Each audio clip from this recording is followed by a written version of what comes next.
প্রবাসী লোকটা বলে, হুজুর আমার মতো এতিম কেউ নাই। আমি মনে করেছি আমার মাকে আমি দেখে জড়ায়া ধরবো। আমার মায়ের জানাজায় আমি থাকতে পারি নাই, আমার বাবার জানাজায়ও থাকতে পারলাম না। ও আল্লাহ, এই ময়দানের মধ্যে যাদের মা নাই, মায়ের কবর তুমি জান্নাতের বাগান বানায়া দাও। যাদের বাবা নাই, বাবার কবর জান্নাতের বাগান বানায়া দাও। আয় আল্লাহ, কত আল্লাহর বান্দাই তো টেলিফোন করে করে করে করে কত কান্নার আওয়াজ। টেলিফোন করে করে করে করে বলে, হুজুর আমার মা নাই, এই জমিনে এই দুনিয়াতে আমার বাবা নাই, আমার মতো এতিম কেউ নাই। এক প্রবাসী আল্লাহর বান্দা টেলিফোন করে করে করে করে কান্নার জন্য কথা বলে না। গভীর রাতে, রাত যখন 12টা, ওই সৌদি আরবের সময় তখন হলো 9টা, টেলিফোন করে আমায় বলে, হুজুর আমি 4 বছর পর্যন্ত প্রবাসে ছিলাম। আমি যখন 4 বছর অবস্থায় যখন চিন্তা করলাম বাড়িতে আমার যাওয়া লাগবে, আমি আমার ছেলেটাকে বললাম, ছেলে রে তোর কি লাগবে তুই আমায় বল। আমার ছেলেটাকে বলার পরে ছেলে আমায় বলে, বাবা আপনি এটা আনবেন, ওটা আনবেন, ওইটা আনবেন।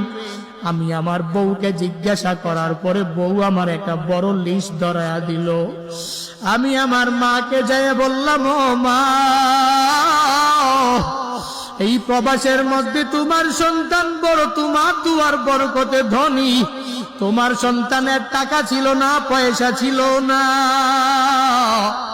তোমার কি লাগবে মা তুমি আমায় বলো না, তোমার জন্য আমি সব এনে দিব। প্রবাসী আল্লাহর বান্দা বলে, হুজুর আমার মা বলে, রে সন্তান আমার জন্য কোনো কিছু লাগবে না, তুই আয়, তুই আমার বুকের মানিক, যখন তুই আমার বুকে আসবি,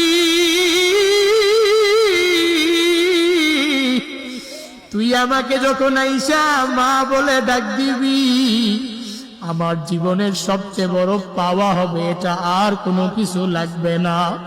হুজুর আমি আমার বাবার কাছে যখন টেলিফোনটা দিতে বললাম, আমার বাবা আমার এরকম জবাব দিয়া দিল, আমার কোনো কিছু লাগবে না, তুই আয়।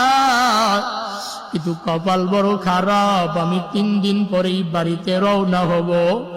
এই গত 1 সপ্তাহ আগে আমি আমার টেলিফোন যখন বাড়ি থেকে পাওয়া গেলাম, আমার পরিবার আত্মীয় স্বজনের লোকেরা দেখি কান্না করে। আমি বললাম, এর বউ কান্না করো কেন? আমার বউ আমাকে কান্নার জন্য বলতেও পারে না, ছেলেটাও কান্না করে। আমি বললাম, কি হয়ে গেল, কেন কান্না করো? এবার বলে, ও আব্বা জান, আপনি যখন 1 সপ্তাহ পরে আপনার মায়ের জন্য বাড়িতে আসবেন, আপনার মায়ের চেহারা দেখে আপনার নিজেকে কত শান্ত করবেন। আপনার ওই মা হঠাৎ করে স্ট্রোক করলো, ধরে ধরে হসপিটালে নিতেই রাস্তায় ইন্তেকাল হয়ে গেল। প্রবাসী লোকটা বলে, হুজুর আমার মতো এতিম কেউ নাই। আমি মনে করেছি আমার মাকে আমি দেখে জড়ায়া ধরবো। আমার মায়ের জানাজায় আমি থাকতে পারি নাই, আমার বাবার জানাজায়ও থাকতে পারলাম না। ও আল্লাহ, এই ময়দানের মধ্যে যাদের মা নাই, মায়ের কবর তুমি জান্নাতের বাগান বানায়া দাও। যাদের বাবা নাই, বাবার কবর জান্নাতের বাগান বানায়া দাও।